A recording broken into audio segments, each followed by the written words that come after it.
കുടുംബ വഴക്കോ മറ്റെന്തെങ്കിലുമൊക്കെ കാരണങ്ങൾ ചൂണ്ടിക്കാട്ടി ഭർത്താവുമായുള്ള പ്രശ്നം, ഭർത്തൃ വീട്ടുകാരുമായുള്ള പ്രശ്നം, ഇതേ തുടർന്ന് സ്ത്രീകൾ ആത്മഹത്യ ചെയ്യുന്നത് ഒരു കാലത്ത് സ്ഥിരം വാർത്തയായിരുന്നു. ഇപ്പോൾ ഇതാ കാസർഗോഡ് ചാർലക്കുടയിൽ നിന്ന് പുതിയ വാർത്തയെത്തുന്നു. ഫാത്തിമത്ത് സുഫൈദ എന്ന യുവതി കുടുംബ വഴക്കിനെ തുടർന്ന് ഭർത്തൃ വീട്ടുകാരുടെ മുന്നിൽ വെച്ച് ആസിഡ് കഴിച്ച് മരിച്ചതായുള്ള വാർത്തയാണ് പുറത്തുവരുന്നത്. ഭർത്തൃ വീട്ടുകാരുമായി നേരത്തെ തന്നെ പ്രശ്നങ്ങൾ ഉണ്ടായിരുന്നു. യുവതി പലതവണ സ്വന്തം വീട്ടിലെത്തി കാര്യങ്ങൾ അവതരിപ്പിച്ചിരുന്നു. പല കാര്യങ്ങളിലും ഭർത്തൃ വീട്ടുകാർ തന്നെ ഉപദ്രവിക്കുന്നതായും യുവതി പരാതി ഉന്നയിച്ചിരുന്നു. ഇപ്പോൾ കുടുംബ വഴക്ക് രൂക്ഷമായതിനെ തുടർന്ന് ഭർത്തൃ വീട്ടുകാരുടെ മുന്നിൽ വെച്ചാണ് ഈ യുവതി ആസിഡ് കുടിച്ച് ആത്മഹത്യയ്ക്ക് ശ്രമിക്കുകയും തുടർന്ന് മരിക്കുകയും ചെയ്തത്. ആത്മഹത്യ ഒന്നിനും ഒരു പരിഹാരമല്ല. പ്രശ്നങ്ങൾ പറഞ്ഞു തീർക്കാവുന്നതേ ഉള്ളൂ. ലോകത്ത് എന്ത് പ്രശ്നമുണ്ടെങ്കിലും സ്ത്രീകളായാലും പുരുഷന്മാരായാലും ഇങ്ങനെ ആത്മഹത്യയ്ക്ക് പോയി കഴിഞ്ഞാൽ പിന്നെ നമ്മുടെ നാട്ടിലെ സ്ഥിതി എന്താകും എന്ന് സാമൂഹ്യ പ്രവർത്തകരും അതുപോലെ തന്നെ മാനസിക രോഗ വിദഗ്ധരും ഒക്കെ തന്നെ ചോദിക്കുന്നു.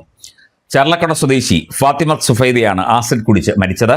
ഭർത്തൃ വീട്ടുകാരുടെ പീഡനം മൂലമാണ് യുവതി ജീവനൊടുക്കിയത് എന്ന് സ്ത്രീയുടെ കുടുംബം ആരോപിച്ചു. വിദ്യാനഗർ പോലീസിൽ കുടുംബം നൽകിയ പരാതിയിൽ ഭർത്താവിനെ പോലീസ് കസ്റ്റഡിയിലെടുത്തു. ഇവർക്ക് 2 മാസം പ്രായമുള്ള ഒരു കുഞ്ഞുമുണ്ട്.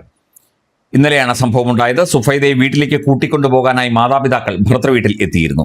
വീട്ടിലേക്ക് പോയാൽ ഇനി തിരിച്ചു വരേണ്ട എന്നും ഭർത്താവ് പറഞ്ഞതായി പറയപ്പെടുന്നു. ഇതിന് പിന്നാലെ വീട്ടിൽ സൂക്ഷിച്ച ആസിഡ് ഫാത്തിമത്ത് സുഫൈദ എടുത്തു കുടിക്കുകയായിരുന്നു.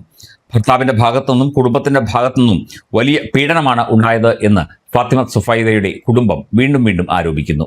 ഇതുമായി ബന്ധപ്പെട്ട് കേസും മറ്റ് നടപടികളും തുടരും എന്നാണ് റിപ്പോർട്ടുകൾ. ഇത്തരത്തിൽ ഒരു കുടുംബ വഴക്കിനെ തുടർന്ന് ജീവനൊടുക്കാനും 2 മാസം പ്രായമുള്ള ഒരു കുഞ്ഞിനെ അനാഥയാക്കാനും ഒക്കെ തന്നെ പെൺകുട്ടികൾ ശ്രമിക്കുന്നത് ഒട്ടും ശരിയായ കാര്യമല്ല എന്ന് മാനസികാരോഗ്യ വിദഗ്ധർ പറയുന്നുണ്ട്. കേരളത്തിൽ ഇത്തരത്തിലുള്ള ആത്മഹത്യകൾ പലകുറിയായി നടന്നു വരുന്നു. ഭർത്തൃ വീട്ടുകാരുടെ പീഡനവും അല്ലെങ്കിൽ ഭർത്താവിൻ്റെ പീഡനവും മൂലം ഇത്തരത്തിൽ ആത്മഹത്യ ചെയ്യുന്ന യുവതികളുടെ എണ്ണം അടിക്കടി പെരുകി വരുന്നത് ആശങ്കയ്ക്ക് ഇടയാക്കുന്നുണ്ട്. തീർച്ചയായിട്ടും ഈ വിഷയങ്ങളിൽ വ്യക്തമായ ഒരു ഇടപെടൽ ഉണ്ടാകണം.